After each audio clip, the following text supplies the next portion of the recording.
જય હિન્દ દોસ્તો, વિડીયોમાં આપણે ડિસ્કસ કરીશું ભારતનું કૃષિ એગ્રીકલ્ચર જે છે તે GPSC class 1-2 prelim, ACF, RFO, agriculture officer સહિત ઘણી બધી એક્ઝામમાં જે છે ઇમ્પોર્ટન્ટ બની રહેશે. આ ઉપરાંત ખેતી મદદનીશ GSSB દ્વારા યોજાનાર એગ્રીકલ્ચરલ આસિસ્ટન્ટની એક્ઝામ માટે પણ અગત્યનું બની રહેશે. જે આપણો સિલેબસ છે જીએસનો કોમન સિલેબસ, તેની અંદર એગ્રીકલ્ચર એટલે કે કૃષિ જે છે આ ટોપિક મેન્શન છે. જિયોગ્રાફીની અંદર વાત કરીએ તો પાકોની વાત થાય છે, જ્યારે ઇકોનોમીની વાત કરીએ તો તેની અંદર યોજના અને આધુનિકરણની વાત થાય છે. એક્ઝામ્પલ તરીકે ડ્રોન દીદી યોજના, રાઈટ, કૃષિનું આધુનિકરણ. તો આપણે કમ્પ્લીટ ડિસ્કશન કરીશું કૃષિ વિશે માત્ર એક વિડીયોમાં. કોઈ પણ એક્ઝામ હોય, પ્રિલિમ્સ એક્ઝામમાં એગ્રીકલ્ચર જે છે બહુ જ મોટો રોલ પ્લે કરે છે.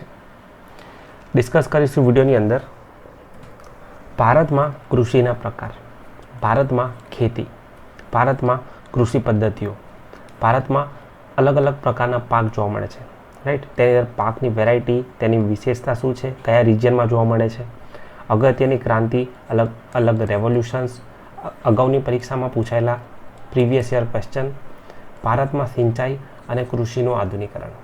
આની સાથે જ જે છે કૃષિ સાથે સંકળાયેલ યોજનાની પણ વાત કરીશું. સૌથી પહેલાં આપણે ડિસ્કસ કરવા જઈએ છીએ અગાઉની પરીક્ષાના પ્રશ્નો, જેના પરથી આપણને આઈડિયા આવશે કે કયા પ્રકારના પ્રશ્નો પૂછવામાં આવે છે. પછી આપણે થિયરીની ડિસ્કશન કરીશું. આગળ વધીએ તેની પહેલાં ચેનલને જરૂરથી સબસ્ક્રાઈબ કરો અને બાજુમાં રહેલ બેલ આઇકન પર ક્લિક કરો. હવે અહીંયા એગ્રીકલ્ચર સાથે જોડાયેલા સ્ટેટ્સ. સૌથી પહેલાં આપણા દેશની અંદર 49% લોકો જે છે તે કૃષિ ઉપર ડિપેન્ડન્ટ છે. એટલે કે આપણા દેશની અંદર જીવન નિર્વાહ ખેતી જોવા મળે છે. જીવન નિર્વાહ ખેતી કે આવકનો પ્રાઇમરી સ્ત્રોત જ ખેતી બની ગયું છે, જેના લીધે જે છે પ્રચ્છન્ન બેરોજગારી એટલે કે ડિસ્ગાઇઝ્ડ અનએમ્પ્લોયમેન્ટ, પ્રચ્છન્ન બેરોજગારી પણ જોવા મળી રહી છે. આપણે બધી ડિસ્કશન કરીશું કે આ બધા ટર્મ્સ જે છે તેને એકચ્યુઅલીમાં શું કહેવાય છે. નેટ સોન એરિયા એટલે કે ચોખ્ખો વાવેતર કરવાનો વિસ્તાર દેશમાં 47% છે. પછી સિંચાઈની અંદર પાણીની વપરાશ જે છે 80% છે, અને જે સિંચાઈનો એરિયા છે 68.4% છે. આ કી એગ્રીકલ્ચર સ્ટેટિસ્ટિક જે છે તેને યાદ રાખવાના છે. હવે ખેતીની વાત થાય ત્યારે આપણે અલગ અલગ પ્રકારની ખેતી, ખેતી સાથે જોડાયેલી કમ્યુનિટી, સમુદાય, દરેક વસ્તુ ખ્યાલ હોવી જોઈએ. સૌથી પહેલાં આ પાસ્ટોરલિસ્ટ ગ્રુપનો મતલબ શું થાય છે, એટલે કે એવા લોકો જે છે કે જેઓ હાલમાં પશુના ચરણ અને પશુપાલન સાથે સંકળાયેલા છે. જેમ કે ગુજ્જર હિમાલયની અંદર જોવા મળે છે, બકરવાલ, ગડ્ડીસ અને ભોટિયા, રાઈટ. તો આ જે હિલી છે, જે પર્વતીય વિસ્તાર છે, અહીંયા આ જનજાતિઓ જોવા મળે છે જે પેસ્ટોરલિસ્ટ છે. એક્ઝામ્પલ તરીકે માલધારી, રાઈટ. હવે માલનો મતલબ અહીંયા થઈ રહ્યો છે અલગ અલગ પશુઓ, ઘેટા, બકરા, ગાય, ભેંસ જે છે તેમની રખેવાળ કરનાર પેસ્ટોરલિસ્ટ, રાઈટ. તો અહીંયા હિમાલય રિજિયનની અંદર વાત થઈ રહી છે ગુજ્જર, બકરવાલ, ગડ્ડીસ અને ભોટિયાસ. આ પ્રશ્ન એક્ઝામમાં પૂછાયેલો છે. આગળ વધીએ છીએ ખેતીના પ્રકાર તરફ. ઝૂમ ખેતી નોર્થ ઇસ્ટ, ઉત્તર પૂર્વ ભારતમાં જોવા મળે છે. ઝૂમ ખેતી શું હોય છે? તો ઝૂમ ખેતીની અંદર હોય છે કે કોઈ પણ એક જગ્યાએ જે છે ત્યાં આગ લગાવી દેવામાં આવે છે. હવે આગ લગાવીને અહીંયા કમ્પ્લીટલી પાક જે છે સાફ કરી દેવામાં આવે છે, અને અમુક વર્ષ સુધી અહીંયા અલગ અલગ પાકની ખેતી કરવામાં આવે છે. જ્યારે જમીનની ફળદ્રુપતા ઘટી જાય છે તો ફરી એકવાર અહીંયા આગ લગાવી દેવામાં આવે છે, અને આ વિસ્તારને છોડીને તેઓ આગળ વધી જાય છે. તો નોર્થ ઇસ્ટની અંદર ઝૂમ કલ્ટિવેશન જોવા મળે છે. સિમિલરલી વેવર, દહિયાર બુંદેલખંડ રિજિયનમાં એટલે કે મધ્યપ્રદેશમાં જોવા મળે છે. દીપ, આને દીપ કહેવાશે. બસ્તર રિજિયન, આ પણ મધ્યપ્રદેશમાં આવેલું છે. બસ્તર એટલે કે છત્તીસગઢ અને મધ્યપ્રદેશનો વચ્ચેનો વિસ્તાર. ઝરા અને ઇરકા દક્ષિણ ભારતના રાજ્યોમાં જોવા મળે છે. ઝરા અને ઇરકા. બાત્રા જે છે તે પણ દક્ષિણ રાજસ્થાન, સાઉથ ઇસ્ટર્ન રાજસ્થાન એટલે કે દક્ષિણ પૂર્વ રાજસ્થાનમાં જોવા મળે છે. પોડ્ડુ એક્ઝામની અંદર પૂછાયેલું છે. પોડ્ડુ ખેતીનો પ્રકાર ક્યાંનો છે? આંધ્રપ્રદેશમાં જોવા મળે છે પોડ્ડુ. કુમારી તો પશ્ચિમ ઘાટ જે છે, કેરળનો પશ્ચિમ ઘાટવાળો વિસ્તાર છે, પર્વતીય વિસ્તાર, ત્યાં જોવા મળે છે કુમારી. કમન, વિંગા અને ધાવી ઓડિશામાં જોવા મળે છે. તો આ થઈ ગયા અગત્યના ખેતીના પ્રકારો ખેતીના પ્રકારો જે છે તેને અલગ અલગ રીતે ડિવાઈડ કરવામાં આવે છે. આપણે જે એકચ્યુઅલ પ્રકારો જે આપણી ટેક્સ્ટ બુક આધારિત છે તેને આપણે ડિસ્કસ કરીશું, બટ આ જે છે એવી ખેતી છે કે જેની અંદરથી ઘણીવાર 1 માર્ક ઇઝીલી ફેચ થતો હોય છે. એટલે આપણે ડિસ્કસ કર્યું, કારણ કે અહીંયા ઝૂમ અને પોડ્ડુ જે છે આ બંને પૂછાયેલા છે. ત્યારબાદ આગળ એક ગ્રાફિક જોયો તો અહીંયા તેમાં નેટ સોન એરિયા, ચોખ્ખો સિંચાઈ વિસ્તાર જે છે આ પણ પ્રિલિમ્સમાં પૂછાયેલો પ્રશ્ન છે. તો આપણે ડિસ્કસ કરીશું બધું એક્ઝામ પોઈન્ટ ઓફ વ્યૂથી જ. આપણે વિડીયોની અંદર zero budget natural farming, green revolution શું છે બધું જ કવર કરવાનો પ્રયત્ન કરીશું. હવે આપણે સમજવાનું છે પીવાયક્યુની મદદથી, પછી આપણે થિયરી ઉપર આગળ વધીશું. નીચેના પૈકી કયા પાકના ખેતરોમાં પાણી ભરાઈને રહે એટલે કે વોટર લોગિંગ રહે તે જરૂરી છે? હવે જો આ પાક જે છે તેમાં સૌથી વધારે પાણીની કોને જરૂર પડે છે? કોફીને? નહીં. કોફી જે છે કુર્ગ પ્રદેશમાં થાય છે. કુર્ગ પ્રદેશ, કર્ણાટકની વાત થઈ રહી છે. ચાને? નહીં. ચાને પાણીની જરૂર પડે છે, પરંતુ જ્યાં સુધી ઓપ્શનમાં ચોખા હોય ત્યાં સુધી ચા જે છે બેકએન્ડ ઉપર રહેશે. તો અહીંયા આવશે ડાંગર એટલે કે ચોખાનો પાક. અહીંયા જે છે પાણી ખેતરમાં ભરાયેલું રહેવું જરૂરી છે. મિનિમમ સપોર્ટ પ્રાઇસ જે છે તે બાબતે કયું વિધાન યોગ્ય નથી? એવું કીધું છે તે ભારત સરકાર દ્વારા જાહેર કરવામાં આવે છે. ચલો બરાબર છે. ત્યારબાદ કીધું છે તે નાણાં મંત્રાલય દ્વારા નક્કી કરવામાં આવે છે. હવે જો મિનિમમ સપોર્ટ પ્રાઇસ જે છે તે કૃષિને આપવામાં આવે છે, કૃષિઓને, જે સીએસીપી નક્કી કરે છે A2+FL ફોર્મ્યુલા પર. A2+FL સ્વામીનાથન સમિતિ દ્વારા આપવામાં આવેલા ફોર્મ્યુલા A2+FL. તો અહીંયા નાણાં મંત્રાલય તો કોઈ હિસાબે નહીં આવે. વધારે ઉત્પાદનના કિસ્સામાં ભાવમાં અચાનક મોટો ઘટાડો થાય છે અને રાજ્યોમાં MSP ઉપયોગી બને છે. બેઝિકલી MSP જે છે તે પ્રાઇસને રેગ્યુલેટ કરે છે. MSPને કારણે ખેડૂતો અનાજનું ઉત્પાદન કરે છે અને એક ભાવની ખાતરી મળે છે. મિનિમમ સપોર્ટ પ્રાઇસ, સપોર્ટ એટલે કે અહીંયા એમને ચોક્કસ ભાવની ખાતરી આપવામાં આવે છે. તો આ વિધાન પણ બરાબર છે. અહીંયા કીધું કયું યોગ્ય નથી, તો બી જે છે તે એકમાત્ર વિધાન એવું છે કે જે યોગ્ય નથી. અને MSP જે છે 22+1 ક્રોપ પર આપવામાં આવે છે. 22 ક્રોપ પર જે છે MSP અને એક શેરડી જે છે તેના પર FRP ફિક્સ્ડ રેમ્યુનરેશન પ્રાઇસ FRP આપવામાં આવે છે. ભારતમાં મિક્સ ફાર્મિંગ જે છે તેમાં કઈ બાબતનો સમાવેશ થાય છે? મિક્સ ફાર્મિંગ જે છે તેમાં કેશ ક્રોપનો સમાવેશ થતો નથી. મિક્સ ફાર્મિંગની અંદર એક કરતાં વધારે પાકની પણ વાત થતી નથી. મિક્સ ફાર્મિંગ જે છે તેની અંદર જે છે પાકની સાથે પશુપાલન કરવામાં આવે છે. પશુપાલન કરવામાં આવે છે. આ બ્રોડ ટર્મ છે. હવે તમને એવું કે આ વિધાન કેમ સાચું નથી? અહીંયા પશુપાલન આપ્યું છે. હવે આ મત્સ્ય ઉત્પાદન છે, પછી મધમાખીનું ઉછેર છે, રાઈટ, હનીબી. તો આ બધું જ જે છે તે પશુપાલન અંતર્ગત આવી જાય છે. તો આ એક બહુ મોટી ટર્મ છે, આની અંદર નાની ટર્મ આવેલી છે. પશુપાલનની અંદર ઓલમોસ્ટ જે પશુઓ છે તેને રાખવા, ઉછેર કરવા અને તેની સાથે સંકળાયેલી ડેરી પ્રવૃત્તિઓ જે છે તે, ત્યારબાદ માછલી અને મધમાખી પાલન તે પણ આની અંદર કવર થઈ જાય છે. નેશનલ ફૂડ સિક્યુરિટી મિશન પછી જઈએ એક્ટની વાત કરીએ તો આ એક્ટ જે છે તે વર્ષ 2013માં આવ્યો હતો.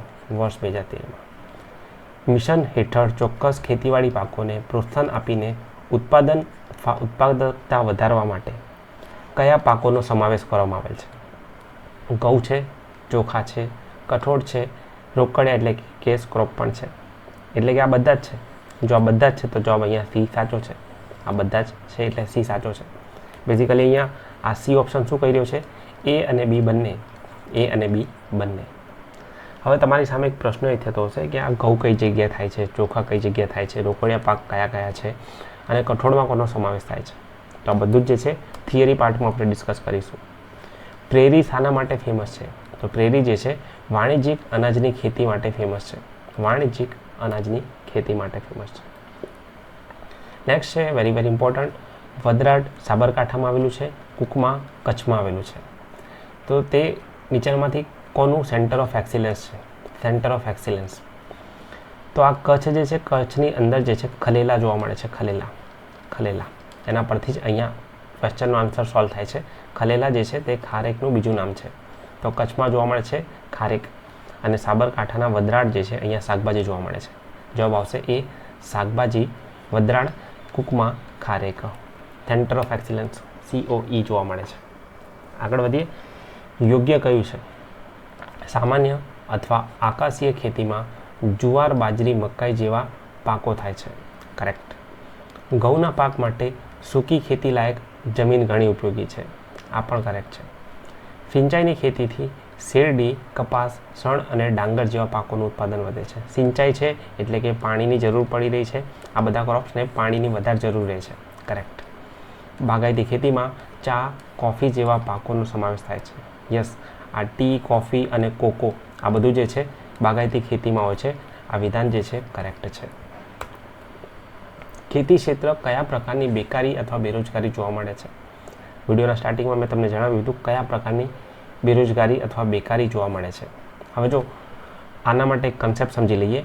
માની લો કે ખેતીવાડી જે છે એગ્રીકલ્ચર, તેની અંદર મોટા ભાગના લોકો જોડાયેલા છે. ભારતની અંદર અત્યારે તો પ્રમાણ ઘટી રહ્યું છે, મોટા ભાગના લોકો જોડાયેલા છે. હવે માની લો કે અમુક સિઝનમાં ઘઉં કરવામાં આવે છે, અમુક સિઝનમાં જીરાનો પાક કરવામાં આવે છે, અથવા જે તે વિસ્તારમાં જે તે પાક થતો હોય તે કરવામાં આવે છે. હવે મેક્સ ટુ મેક્સ 4 મહિના, ક્યારેક વધીને 6 મહિના જેટલે કામ આ પાક સાથે કરવામાં આવતું હોય છે. એકવાર તેની ઉપજ yield મળી જાય પછી તેની અંદર બીજું કોઈ કામ રહેતું નથી. એટલે કે માની લો 6 મહિના કામ રહે છે, 6 મહિના કોઈ કામ રહેતું નથી. એટલે કે આ તો એક પ્રકારની કેવી થઈ ગઈ? છુપી બેરોજગારી થઈ ગઈ. છુપી બેરોજગારી કે એમની જોડે કામ છે અને કામ નથી. તો આ છુપી બેરોજગારી જે છે આમાંથી કોનું બીજું નામ છે? અને બીજો પ્રશ્ન એ છે કે ખેતી અથવા કૃષિ ક્ષેત્રે કયા પ્રકારની બેરોજગારી ભારતમાં જોવા મળે છે?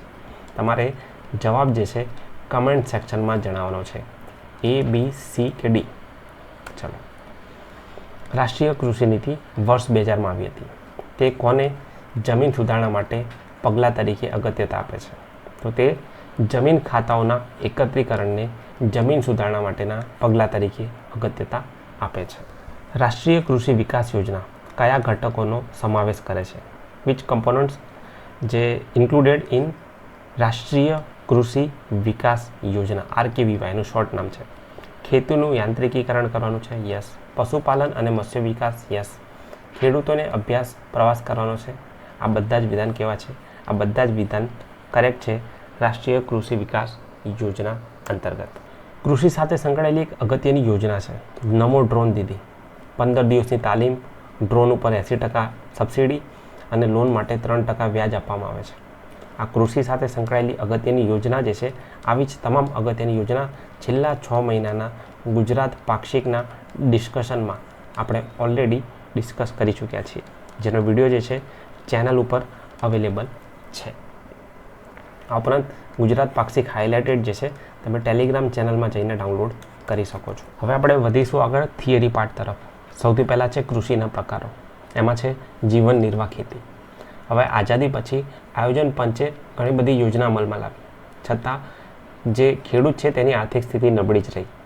મોંઘા બિયારણ હતા, ખાતરો અને જંતુનાશકો જે છે આ બધું જ જે છે પોસાય એવું નહોતું, જેના લીધે ખેડૂત જે છે એટલું જ અનાજનું ઉત્પાદન કરતો જેથી કરીને પોતાનું ઘર ચાલી રહે. એટલે કે કુટુંબના ભરણ પોષણ માટે કરવામાં આવતી ખેતી તેને જીવન નિર્વાહ ખેતી અથવા આત્મનિર્વાહ ખેતી તરીકે ઓળખવામાં આવે છે. આજે પણ ભારતના મોટા ભાગના વિસ્તારમાં જીવન નિર્વાહ અથવા જીવન નિર્વાહ ખેતી કરવામાં આવે છે. તો આપણે તમને ખ્યાલ હોય તો ઓપ્શનમાં ડિસ્કસ કર્યું હતું કે આ જીવન નિર્વાહ શું છે. નંબર 2 છે સૂકી ખેતી. સૂકી ખેતી પરથી તમને યાદ આવશે આપણે એક PYQ સોલ્વ કર્યો હતો, જેની અંદર લખ્યું હતું કે આ ઘઉં જે છે, ઘઉં માટે સૂકી જમીન હશે તો પણ ચાલશે. આપણે કીધું કે હા ચાલો બરાબર છે.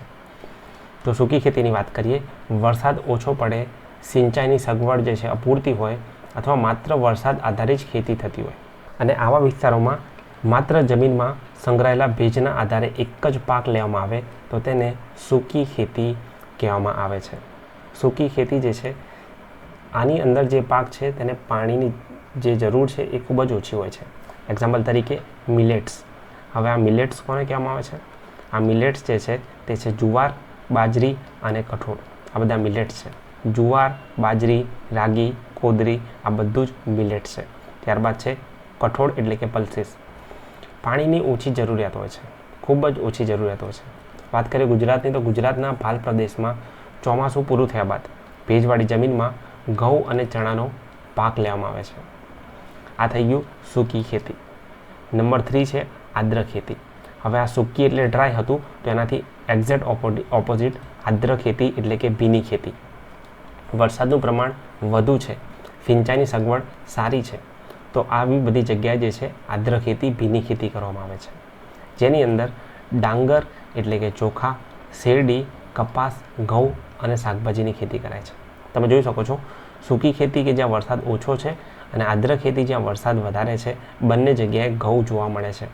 ઘઉં જે છે એક ઓલરાઉન્ડર ક્રોપ છે, ઓલરાઉન્ડર. નેક્સ્ટ ઇઝ સ્થળાંતરિત અથવા ઝૂમ ખેતી. ઝૂમ ખેતી વેરી વેરી ઇમ્પોર્ટન્ટ. ઝૂમ ખેતીની અંદર છે કે આ પ્રકારની ખેતી જંગલોમાં વૃક્ષો કાપીને તેને સળગાવીને જમીન સાફ કરીને કરવામાં આવે છે. 2-3 વર્ષ ખેતી કરાય છે.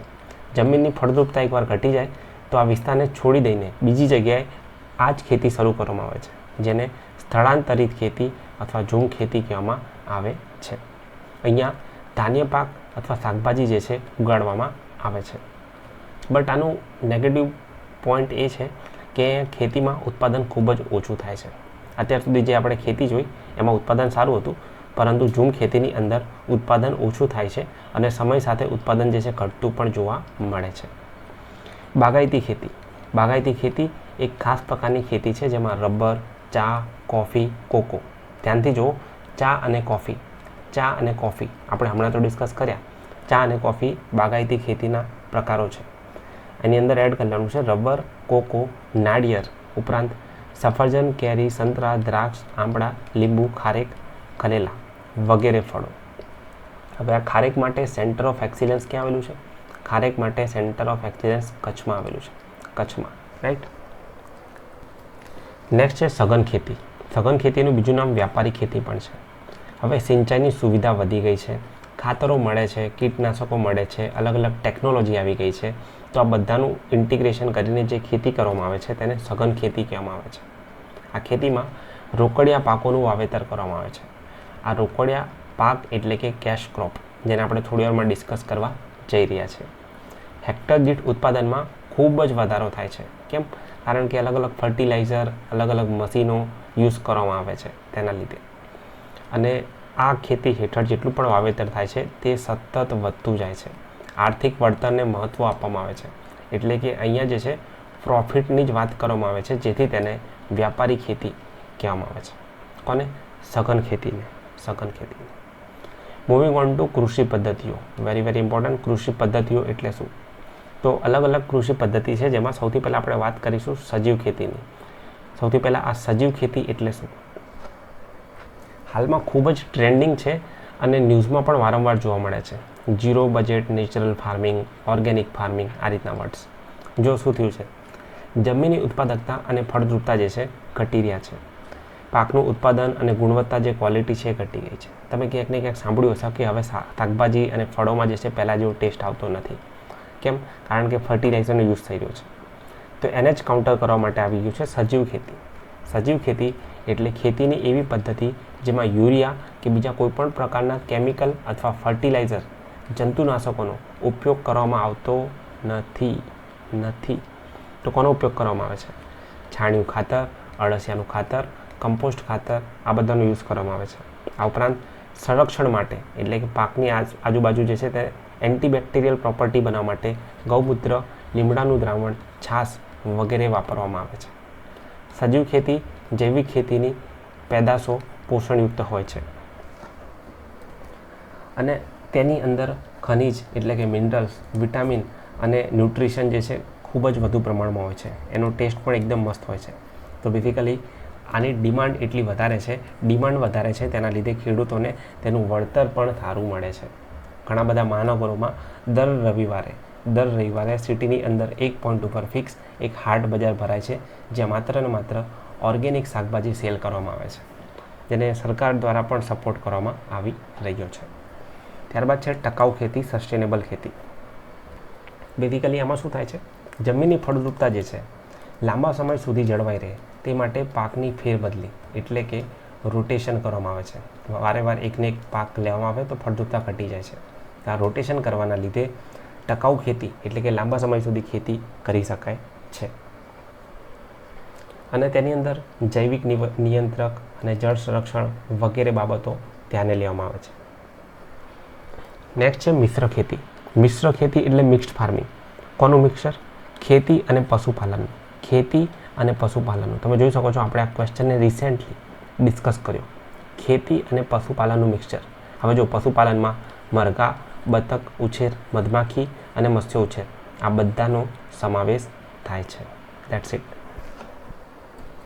હવે તમારી સામે જે આ ટેબલ છે આ એક્ઝામ પોઈન્ટ ઓફ વ્યૂથી વેરી ઇમ્પોર્ટન્ટ છે. આનો તમે સ્ક્રીનશોટ લઈ શકો છો. ખરીફ પાક, ચોમાસુ પાક, રવિ પાક, શિયાળુ પાક, જાયદ પાક, ઉનાળુ પાક. હવે પાકો જે છે તેના કેટેગરાઇઝેશન કરવામાં આવે છે ભારતની અંદર 3 ઋતુઓના આધારે. શિયાળામાં હોય છે રવિ, ઉનાળામાં હોય છે જાયદ અને ચોમાસામાં હોય છે ખરીફ પાક. રાઈટ. તો પહેલું વિધાન તો આપણને ક્લિયર થઈ ગયું કે ચોમાસામાં લેવામાં આવશે તો તેને આપણે ખરીફ પાક કહીશું, શિયાળામાં લેવામાં આવે તો તેને રવિ પાક, ઉનાળામાં લેવામાં આવે તો તેને જાયદ પાક કહીશું. હવે બીજું છે તેનો સમયગાળો. ખરીફ પાક જે છે તેનો સમય જૂનથી જુલાઈ, ઓક્ટોબર નવેમ્બર સુધીનો હોય છે. જૂન જુલાઈથી લઈને ઓક્ટોબર નવેમ્બર સુધીનો હોય છે. ત્યારબાદ રવિ પાકની વાત કરીએ તો ઓક્ટોબર નવેમ્બરથી લઈને માર્ચ એપ્રિલ સુધીનો હોય છે. અને લાસ્ટમાં જાયદ પાકની વાત કરીએ તો માર્ચથી લઈને જૂન સુધીનો સમય હોય છે. પ્રશ્ન એમ છે કે આને યાદ કેવી રીતે રાખવાનું? આને યાદ આવી રીતે રાખવાનું છે. જૂન જુલાઈથી સ્ટાર્ટ કરવાનું છે ઓક્ટોબર નવેમ્બર સુધી. પહેલું છે ખરીફ પાક. રાઈટ. જૂન જુલાઈથી સ્ટાર્ટ કરીને ઓક્ટોબર નવેમ્બર એડ કરવાનું છે. હવે ઓક્ટોબર નવેમ્બર એન્ડ થઈ ગયું તો અહીંથી જ જે છે સ્ટાર્ટ થાય છે રવિ પાક. ખરીફ પછી સ્ટાર્ટ થાય છે રવિ પાક. ઓક્ટોબર નવેમ્બર સ્ટાર્ટ થાય છે ત્યાંથી લઈને માર્ચ એપ્રિલ અહીંયા એન્ડ કરી દેવાનું છે. માર્ચ એપ્રિલ એન્ડ કરી દેવાનું છે. અને અહીંયા જ્યારે માર્ચ એપ્રિલમાં એન્ડ થાય છે ત્યાં જ અહીંયા સ્ટાર્ટ થાય છે માર્ચથી જૂન જાયદ પાક. જાયદ પાક. તો અહીંયા તમને ખ્યાલ આવી ગયો હશે ખરીફ, રવિ અને જાયદ પાકની ટાઈમલાઈન કેવી રીતે છે. સૌથી પહેલાં જૂનથી સ્ટાર્ટ કરવાનું છે, જૂન પર જ પાછું આવવાનું છે. પરંતુ અહીંયા ક્રોનોલોજી આ રીતે આવશે. સૌથી પહેલાં ખરીફ પાક, રાવી પાક, ધેન જાયદ પાક. હવે આ ખરીફ પાક કયા કયા છે? ડાંગર, મકાઈ, જુવાર, બાજરી, કપાસ, તલ, મગફળી, મઠ અને મગ. રવિ પાકની વાત કરીએ ઘઉં, ચણા, જવ, સરસવ, રાયડો, અળસી વગેરે વગેરે. જાયદમાં ડાંગર, મકાઈ, મગફળી, તલ, બાજરી, તરબૂચ, કાકડી, શક્કરટેટી, મોસ્ટ ઓફ ઉનાળામાં આવતા ફળો જે છે તે જાયદ પાક છે. તો આ હતું કેટેગરાઇઝેશન ઋતુઓના આધારે કૃષિના પાકનું. ખારીફ, રાબી અને જાયદ. હવે યાદ કયા રાખવાના છે એ હું તમને જણાવી દઉં છું અહીંયાથી. સૌથી પહેલાં તો ડાંગર. તમે જોઈ શકો છો ડાંગર ખરીફ પાક પણ છે અને ડાંગર જે છે જાયદ પાક પણ છે. એટલે કે અલગ અલગ રાજ્યોમાં જે એટમોસ્ફિયર છે તેના આધારે તેને પકવવામાં આવે છે. અમુક જગ્યાએ ઉનાળામાં તો અમુક જગ્યાએ ચોમાસામાં પણ થાય છે. ત્યારબાદ ઘઉં જે છે તે રવિ પાક છે. ઘઉં અને ચણાને સાથે યાદ રાખવાનું છે. ધેન કપાસ. કપાસ જે છે તે ખરીફ પાક છે. અહીંયા તમે જોઈ શકો છો મકાઈ અને મગફળી છે. મકાઈ અને મગફળી. અહીંયા પણ છે મકાઈ અને મગફળી. તો બેઝિકલી શું થાય છે તો તેને જે છે અલગ અલગ એરિયામાં જે તે સિચ્યુએશન પ્રમાણે ગ્રો કરવામાં આવે છે. જસ્ટ યાદ રાખવાનું કે આ મકાઈ અને મગફળી જે છે મકાઈ અને મગફળી તે રવિ પાક નથી. અહીંયા ઓપોઝિટ સેન્ટેન્સ યાદ રાખવાનું છે. That's it. હવે આપણે એક વર્ડ યુઝ કરતા હતા ધાન્ય પાક. તો આ બધા જ ધાન્ય પાક છે. કઠોળ. આ બધા જ કઠોળ છે. તો ભારતની મુખ્ય કૃષિ પેદાશ જે છે અહીંયા તમારી સામે છે. જસ્ટ એક જ લાઈન યાદ રાખવાની છે. કઈ લાઈન? ફળ આપણને ખ્યાલ છે, શાકભાજી આપણને ખ્યાલ છે, કઠોળ ધાન્ય યાદ છે, તેલીબિયા પણ ખ્યાલ આવી ગયા છે, પીણા પણ ખ્યાલ છે. જસ્ટ યાદ રાખવાના છે રોકડિયા પાક, કેશ ક્રોપ, કપાસ, શેરડી, સણ, તમાકુ, રબર. That's it.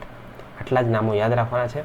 હું એકવાર ક્લીન કરી દઉં તો તમે જે છે અહીંયાથી આ જે ટેબલ છે તેનો પણ સ્ક્રીનશોટ લઈ શકો છો. આગળ વધી પાક તરફ. ભારતમાં કુલ વાવેતર વિસ્તાર નેટ સોન એરિયા. લેક્ચરની first slide. Net sown area 75% વિસ્તારમાં ધાન્ય પાકની ખેતી થાય છે. હવે જ્યારે ધાન્ય પાક કહેવામાં આવે ત્યારે તમને ખ્યાલ આવે કે આ બધા પાકની અહીંયા વાત થઈ રહી છે. ત્યારબાદ કુલ ઉત્પાદનના આશરે 50% ઉત્પાદન ધાન્ય પાકમાંથી મળે છે.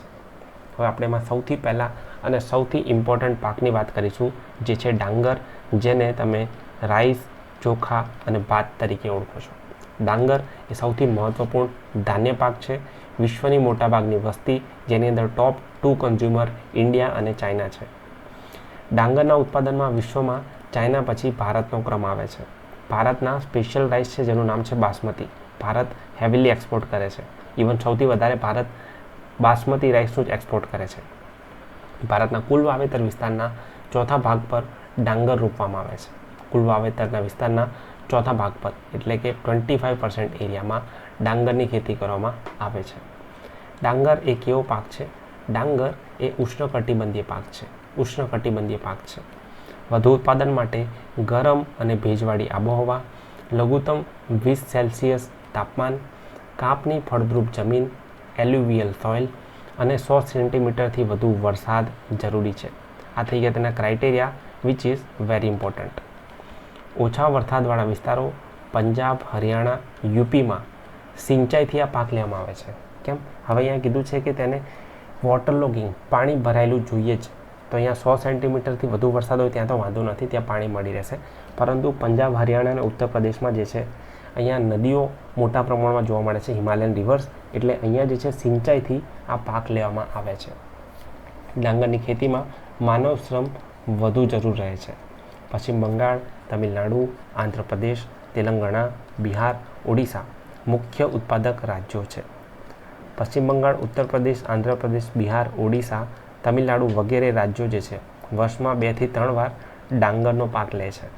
ગુજરાતની વાત કરીએ તો ગુજરાતમાં સુરત, તાપી, પંચમહાલ, અમદાવાદ, ખેડા, સાણંદ, વલસાડ વગેરે જિલ્લામાં ડાંગરનું વાવેતર થાય છે. પાણીની વધુ જરૂરિયાતવાળો પાક હોવાથી ડાંગરના ખેતરમાં સતત પાણી ભરી રાખવાના બદલે ફુવારા પદ્ધતિ સિંચાઈનો ઉપયોગ કરીને ઓછા પાણીથી પણ ડાંગરનો પાક લેવામાં આવે છે. અહીંયા તમે જોઈ શકો છો ડાંગરનો પાક. અહીંયા માણસો જુઓ છો, તમે યાદ રાખો માનવ શ્રમની ખૂબ જ વધારે જરૂર છે. એમના પગ જે છે આટલા બધા પોર્શન જે છે પાણીમાં જતા રહ્યા છે, એટલે કે અહીંયા વોટર લોગિંગ, પાણી ભરાયેલા હોવું જરૂરી છે. અને અહીંયા ડાંગર ફૂટવાનું શરૂ થઈ ગયું છે ને તેને આગળ જઈને ચોખાની અંદર કન્વર્ટ કરી દેવામાં આવ્યા છે. નેક્સ્ટ છે ઘઉં એટલે કે વીટ. ડાંગર પછી ઘઉં સૌથી ઇમ્પોર્ટન્ટ છે. ભારતની 1/3 1/3 ભૂમિ પર ઘઉંની ખેતી કરવામાં આવે છે, એટલે કે 33%. દેશના ઉત્તર પશ્ચિમ ભાગમાં વસતા લોકોનો મુખ્ય ખોરાક જે છે ઘઉં છે. જે રાઈસ છે, રાઈસનું સેવન જે છે, રાઈસ સાથે સંકળાયેલી અમુક ડીશોનું નામ તમારે જોઈ લેવાના છે, એમાં તો કંઈ છે નહીં. કે રાઈસ જે છે, દાલ ચાવલ છે, ખીચડી છે, અલગ અલગ રીતે કન્ઝ્યુમ કરવામાં આવે છે.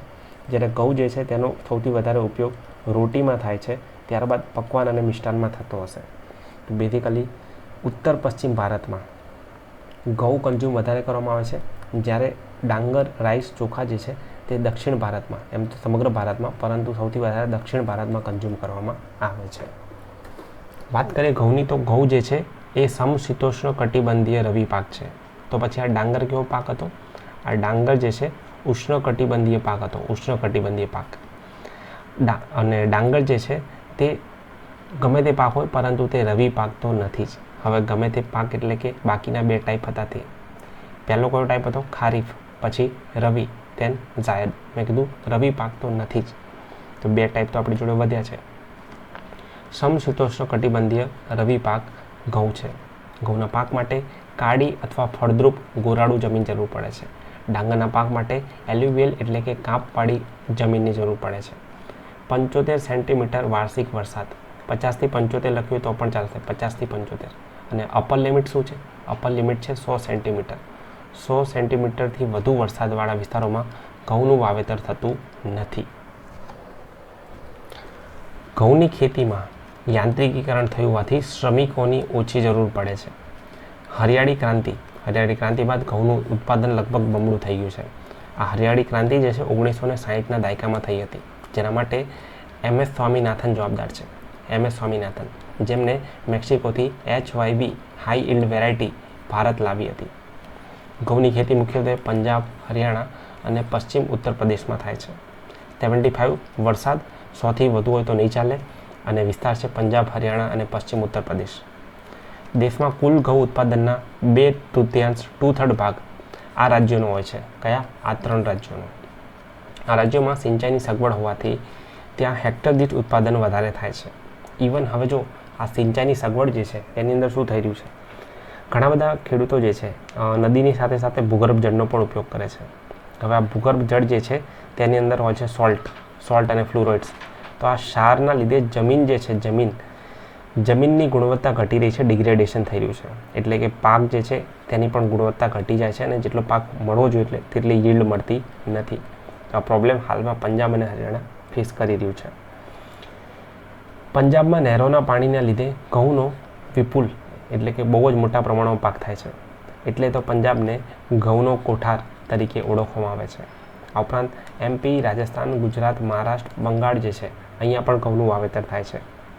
ગુજરાતમાં ભાલિયા ઘઉં ખૂબ જ ફેમસ છે, જેને GI ટેગ એટલે કે જિયોગ્રાફિકલ ઇન્ડિકેશન ટેગ આપવામાં આવેલ છે. આ ઉપરાંત મહેસાણા, રાજકોટ, જૂનાગઢ, ખેડામાં ઘઉંનું વાવેતર થાય છે. રોજિંદા જીવનમાં સર્વશ્રેષ્ઠ અનાજમાં ઘઉંનું જે છે સ્થાન આપવામાં આવ્યું છે. ઘઉંના લોટમાંથી રોટલી, ભાખરી, સેવ, શીરો, લાપસી, લાડુ, સુખડી, પાઉં, પૂરી, કેક, બિસ્કિટ અને ઘણું બધું તૈયાર થાય છે. અને તે ખૂબ જ પૌષ્ટિક છે, તેથી તેને અનાજનો રાજા પણ કહેવામાં આવે છે. હવે આ ઘઉં જે છે તેની અંદર જે છે ગ્લુટન રહેલું હોય છે. ગ્લુટન ઘઉં જે છે તેના વધારે પડતા સેવન કરવાથી મેદસ્વીતા વધે છે, ઓબેસિટી વધે છે અને જે બ્લડ છે તેમાં શુગર લેવલ પણ વધે છે. તો જે નોર્મલ કન્ઝપ્શન છે રોટી એન્ડ ઓલ બરાબર છે, પરંતુ અહીંયા જે શુગર સાથેનું કોમ્બિનેશન છે તેનાથી ગ્લુટનમાં એડિશન થાય છે અને મેદસ્વીતા એટલે કે ઓબેસિટીની પ્રોબ્લેમ જોવા મળે છે. હવે આ મેપ જુઓ તમે, જે આર્યો પોર્શન તમે અહીંયા જોઈ રહ્યા છો, ઊભી લાઈન છે અહીંયા ચોખાનું ઉત્પાદન થઈ રહ્યું છે. તો પછી આડી લાઈન છે ત્યાં ઘઉંનું ઉત્પાદન થઈ રહ્યું છે. આ સમશીતોષ્ણ કટિબંધીય પાક છે, આ ઉષ્ણ કટિબંધીય પાક છે. હવે તમે ધ્યાનથી જોશો, આર્યો જે યલો કરેલો પોર્શન છે અહીંયા આડી અને ઊભી બંને લાઈન છે, એટલે કે ઘઉં અને ચોખા બંનેનું વાવેતર થઈ રહ્યું છે. તો કેવી રીતે આ વસ્તુ પોસિબલ છે? તો પોસિબલ એટલે છે કારણ કે અહીંયા જે છે આ જળમાર્ગ છે ગંગા નદીનો. અહીંયા છે ગંગા નદી જે છે અહીંયા માની લો કે અહીંયા કાળી માટી જોઈએ છે, મળી જશે. કાપવાળી માટી જોઈએ છે, મળી જશે. પાણી જોઈએ છે, વરસાદ જોઈએ છે, બધું જ અહીંયા મળી રહેશે. તો આ એક રીઝન થઈ ગયું, આ બંને રિજિયન અહીંયા કોલાઇડ થઈ ગયા છે. બાકી તો ઘઉંનું મેજોરિટી ઉત્પાદન અહીંયા થાય છે અને ચોખાનું મેજોરિટી ઉત્પાદન અહીંયા થાય છે, મોસ્ટલી વેસ્ટ બેંગોલ. અહીંયા છે વેસ્ટ બેંગોલ. ડાંગર થઈ ગયું, ઘઉં થઈ ગયું, આગળ વધીએ છીએ જુવાર તરફ. જુવાર, બાજરી, મકાઈ અને જવની હવે વાત કરીશું, જે મુખ્ય જાડા ધાન્ય છે, જેને આપણે મિલેટ્સ પણ કહીએ છીએ. દક્ષિણના ઉચ્ચ પ્રદેશમાં સૂકા અને ઓછા વરસાદવાળા વિસ્તારોમાં આ પાકનું વિશાળ પ્રમાણમાં વાવેતર થાય છે. કયા પાકનું વાવેતર થાય છે? તો અહીંયા જુવારની વાત થઈ રહી છે. જુવાર ખરીફ અને રવિ એમ બંને પાક છે. જુવાર ખારીફ અને રવિ પાક છે. 25 થી 30 તાપમાન, 50 સેન્ટીમીટર. જો કેટલો ઓછો વરસાદ. કાળી અને ગોરાડું એટલે કે દક્ષિણનો ઉચ્ચ પ્રદેશ, ડેક્કન પ્લેટ્યુ. જમીન અનુકૂળ છે. મહારાષ્ટ્ર, કર્ણાટક, આંધ્ર, તમિલનાડુ, ગુજરાત જગ્યાએ ઉત્પાદન તેનું થાય છે. ગુજરાતમાં જુવારનું સૌથી વધુ ઉત્પાદન સુરત અને તાપી જિલ્લામાં થાય છે. જુવાર લીલા પશુચારા તરીકે વિશેષ વપરાય છે. લીલો પશુચારો એટલે કે જુવાર બાદ આવે છે બાજરી એ શ્રમજીવીઓનું ધાન્ય છે. 25 થી 30, અહીંયા પણ 25 થી 30, તાપમાન 40 થી 50, પછી તાપમાન 25 થી 30 અને 40 થી 50 વરસાદ. હલકી રેતાળ જમીન જેમાં તે સારી રીતે ઉગે છે. રાજસ્થાન, ગુજરાત, ઉત્તર પ્રદેશ, મહારાષ્ટ્ર વગેરે તેના મુખ્ય ઉત્પાદક રાજ્યો છે. કોના? બાજરીના. ગુજરાતમાં બાજરીના વાવેતરમાં બનાસકાંઠા જે છે મોખરે છે, નંબર 1 છે. Very very important. જુવારમાં સુરત અને તાપી છે, બાજરીમાં બનાસકાંઠા છે. વાત કરીએ મકાઈની, તો મકાઈ જે છે એ ખરીફ પાક છે. તો પછી જુવાર કેવો પાક હતો? જુવાર જે છે તે ખરીફ અને રાબી બંને પ્રકાર ધરાવતો હતો. ડાંગર અને ઘઉં પછી વિશ્વમાં મકાઈનું સૌથી વધુ વાવેતર થાય છે. વિશ્વની અહીંયા વાત થઈ છે, વિશ્વની. મકાઈનો પાક ડુંગરાળ વિસ્તારોમાં વધુ થાય છે. ત્યાંના લોકોનો પણ મુખ્ય ખોરાક હોય છે. મકાઈમાં મુખ્યત્વે સ્ટાર્ચ, ઓઇલ, પ્રોટીન, બાયોફ્યુલ જેવા ઘટકો હોવાથી ઔદ્યોગિક પેદાશમાં તેનો ઉપયોગ વધી રહ્યો છે. તમે જોયું હશે ઇથેનોલ બ્લેન્ડિંગ પ્રોગ્રામ. આપણે કીધું કે પેટ્રોલની અંદર ઇથેનોલને બ્લેન્ડ કરવાનું છે 20%, 20% બાય 2025, રાઈટ? તો આ ઇથેનોલ ક્યાંથી લાવીશું? તો ઇથેનોલ જે છે તે મકાઈમાંથી પ્રોડ્યુસ કરીશું, જે એક પ્રકારનું શું છે, બાયોફ્યુલ. મકાઈના પાકને ઢોળાવવાળી કાળી કઠણ પથરાળ પાણીના નિતારવાળી જમીન માફક આવે છે. હવે અહીંયા કીધું છે પાણીનો નિતાર એટલે કે હિલી રિજન, પર્વતોની અંદર જ જે છે, પર્વતોના વિસ્તારોમાં જ આ ખરીફ પાક એટલે કે મકાઈ જોવા મળશે. 50 થી 100 વરસાદ, 21 થી 27 તાપમાન અનુકૂળ ગણાય છે. પશુ આહાર, ધાણી અને મકાઈના તેલમાં ઉપયોગ વધી રહ્યો છે. હવે મને જણાવો કે કોને લીલો પશુ આહાર કહેવામાં આવે છે, લીલો ચારો. વિડીયો પોઝ કરીને ખાસ જણાવો કે બાજરી અને જુવાર આ બંનેમાંથી કોને લીલો પશુચારો તરીકે ઓળખવામાં આવે છે, લીલો પશુચારો, રાઈટ. તમારો કમેન્ટ જે છે તે વિડીયોમાં ફ્યુલ તરીકે કાર્ય કરે છે, એટલે જરૂરથી કમેન્ટ તો ખાસ કરો. ઉપરાંત વિડીયોને જો હજુ સુધી તમે લાઇક ન કર્યો તો વિડીયોને લાઇક જરૂરથી કરી દો. આગળ વધીએ છીએ. રાજસ્થાન, યુપી, બિહાર, મધ્યપ્રદેશ, પંજાબ, જમ્મુ કાશ્મીર, હિમાચલ, કર્ણાટક, આંધ્રપ્રદેશ આ મુખ્ય ઉત્પાદક છે. ગુજરાતમાં પંચમહાલ, દાહોદ, સાબરકાંઠા, અરવલ્લી. તમે જો આ બધા પર્વતીય વિસ્તાર છે. મકાઈનું જોરદાર ઉત્પાદન થાય છે. કઠોળ પલ્સીસની વાત કરીએ તો શાકાહારી લોકો માટે કઠોળ એ પ્રોટીનનો મુખ્ય સોર્સ છે. પ્રોટીન શેમાંથી મળે છે? જનરલી મીટ, મિલ્ક, એગ્સ અને લાસ્ટમાં પલ્સીસ કઠોળમાંથી. આ ઉપરાંત એક પનીર થઈ ગયું, ટોફુ થઈ ગયું, પછી બીજું આપણે એડ કરવું હોય તો સોયાબીન, આ બધામાંથી પ્રોટીન મળે છે. પ્રોટીનના સોર્સિસ થઈ ગયા. તુવેર, મગ, ચણા, વટાણા, વાલ, મઠ, અડદ વગેરે કઠોળ ગણાય છે. આમાંથી તુવેર, અડદ, મગ, મઠ આ બધા ખરીફ પાક છે, જ્યારે ચણા, વટાણા, મસૂર આ બધા રવિ પાક છે. એટલે કે અહીંયા જે દાણા છે, આ બધા દાણા જે છે રવિ પાક છે, જ્યારે તુવેર, અડદ, મગ, મઠ એ ખરીફ પાક છે. વધુ વરસાદ, ડાયરેક્ટ કહી દીધું, વધુ વરસાદવાળા વિસ્તાર સિવાય લગભગ બધા જ રાજ્યોમાં કઠોળનું વાવેતર થાય છે. વધુ વરસાદ સિવાયના, એટલે કે આને બહુ વરસાદની ખાસ જરૂર નથી.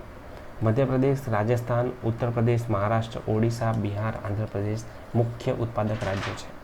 ગુજરાતમાં તુવેરનું વડોદરામાં અને મગમઠનું કચ્છમાં અને અડદનું પાટણમાં સૌથી વધારે વાવેતર થાય છે. ફરી એકવાર બહુ જ ઇમ્પોર્ટન્ટ, વડોદરાની તુવેર, કચ્છના મગ અને મઠ અને પાટણનું અડદ વાવેતર ખૂબ જ પ્રમાણમાં થાય છે. કઠોળના પાક દ્વારા નાઇટ્રોજનનું જમીનમાં પુનઃસ્થાપન થાય છે. બેઝિકલી નાઇટ્રોજન ફિક્સેશન અહીંયા થઈ જાય છે. હવે નાઇટ્રોજન ફિક્સેશન થશે તો જ નાઇટ્રોજન સાયકલ ચાલુ રહેશે, રાઈટ. આ નાઇટ્રોજન સાયકલ જે છે તમે પર્યાવરણમાં જઈને એકવાર જોઈ શકો છો. ધાન્ય પાક સાથે ધાન્ય પાકો બાદ જમીનની ફળદ્રુપતા જાળવવા માટે ઇન્ટરક્રોપ તરીકે તેનું વાવેતર કરવામાં આવે છે.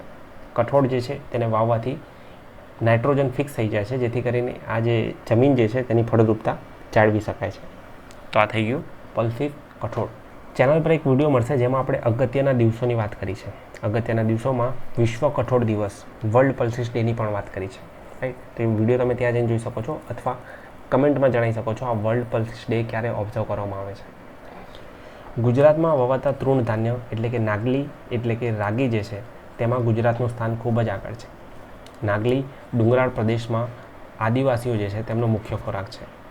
ગુજરાતની જેમ ભારતમાં પણ તૃણ ધાન્ય નાગલી જે છે તેની પ્રતિ હેક્ટરે ઉત્પાદન ક્ષમતા સૌથી વધુ છે. નાગલીને અંગ્રેજીમાં ફિંગર મિલેટ કે આફ્રિકન મિલેટ તરીકે ઓળખવામાં આવે છે. ગુજરાતીમાં બાવટાના નામે તેને ઓળખવામાં આવે છે, બાવટા, રાઈટ. એમ તો તમે રાગી સાંભળ્યું જશે, ક્યાંક ને ક્યાંક રાગી જોઈ જશે. અત્યારે બહુ ફેમસ છે, ટ્રેન્ડિંગ છે, ક્યાંક તમે યુટ્યુબ પર જોયું છે રાગીની ઇડલી છે, પછી રાગીના ઢોસા છે. આ બધું કેમ વાયરલ થયું છે? બિકોઝ ફાસ્ટમાં જે છે રાગીને કન્ઝ્યુમ કરી શકાય છે. ઉપવાસમાં રાગી ચારે બાજુ જોવા મળશે, ઇડલી, ઢોસાને અલગ અલગ વસ્તુઓ, રાગીની વેરાયટીઝ. ફાયદો શું છે? તો એની અંદર ફાઇબર્સ વધારે છે. જે ફાઇબર વધારે હોય તો ડાયાબિટીસ અને હૃદયરોગના દર્દી માટે ખૂબ જ સારું કહેવાય. પ્રોટીન, મિનરલ, વિટામિન બધું તેમાં જોવા મળે છે. કેલ્શિયમ અને આયરન જે છે તે પણ તેની અંદર હોય છે. એટલે ઇટ ઇઝ લાઈક રાગી જે છે મલ્ટીવિટામિન કેપ્સ્યુલથી ઓછી નથી, રાઈટ. અને તે કુપોષણ, મેલ ન્યુટ્રિશન દૂર કરવા માટે બેબી ફૂડમાં પણ વપરાય છે. નાગલી ઉગાડતા આદિવાસી ખેડૂતો લોટમાંથી રોટલો બનાવી ખાય છે હા, રાગીની રોટલી, રાગીના રોટલા ક્યાંક તમે જોયું હશે. લોટમાંથી biscuit, chocolate, toast, nankhatai, wafer, પાપડી, સો એન્ડ સો મળે છે. ઇવન એક આઉટલેટ છે ઇન્દુબેન ખાખરાવાળા, તેમને રાગીના ખાખરા, એમ તો મિલેટ્સના ખાખરા આવી ગયા હતા, દરેક વસ્તુના ખાખરા આવી ગયા છે, હવે રાગીના ખાખરા લોન્ચ કરી દીધા છે, રાઈટ. તો આ બધું બહુ ટ્રેન્ડિંગ થઈ ગયું છે અત્યારે. તેલીબિયા ઓઇલ સીડની વાત કરીએ તો મગફળી, તલ, સોયાબીન, એરંડા, સરસવ, સૂર્યમુખી, અળસી, આ બધાને તેલીબિયા એટલે કે ઓઇલ સીડ્સ કહેવામાં આવે છે. ઓઇલ સીડ્સ એને કહેવામાં આવે છે જેની અંદરથી ઓઇલ એક્સટ્રેક્ટ કરી શકાય. જેમ કે અહીંયા છે સિંગ તેલ, અહીંયા છે તલનું તેલ, રાઈટ. ભારતના ભોજનમાં તેલનું ખૂબ જ વધારે મહત્ત્વ છે. સબ્જી વઘારતી વખતે પણ તેલ એડ કરવામાં આવે છે, જમતી વખતે ખીચડીમાં પણ તેલ એડ કરવામાં આવે છે, પૂજા આરતીમાં પણ તેલનો ઉપયોગ કરવામાં આવે છે, રાઈટ. તો તેલનું મહત્ત્વ ખૂબ જ વધારે છે.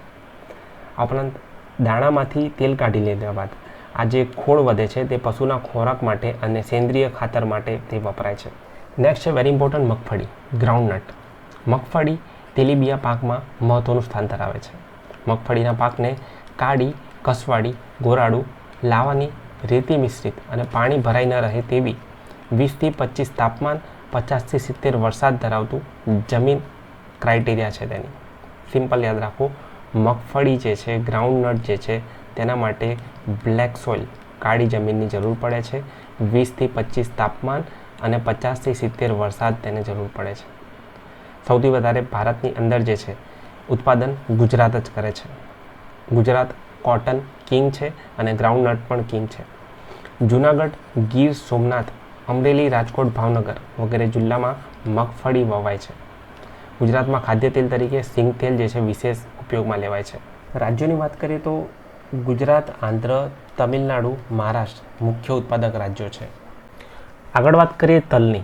સદીઓથી ભારતમાં તલના તેલનો ઉપયોગ કરવામાં આવે છે. ઉત્તર ભારતમાં વરસાદ પર આધારિત ખરીફ પાક, દક્ષિણ ભારતમાં રવિ પાક તરીકે અને ક્યારેક જાયદ પાક તરીકે. એટલે કે તલ જે છે એક ઓલરાઉન્ડર પાક છે. ખારીફ, રાવી અને જાયદ ત્રણ પ્રકાર અલગ અલગ વિસ્તારમાં તેની ખેતી કરવામાં આવે છે. ઓલમોસ્ટ બધા જ રાજ્યોમાં તેનું વાવેતર થાય છે. બધા તેલીબિયામાં તલ સૌથી વધુ તેલનું પ્રમાણ ધરાવે છે. આપણે ઓઇલ સીડ્સ જોઈ રહ્યા છીએ, ઓઇલ સીડ્સ.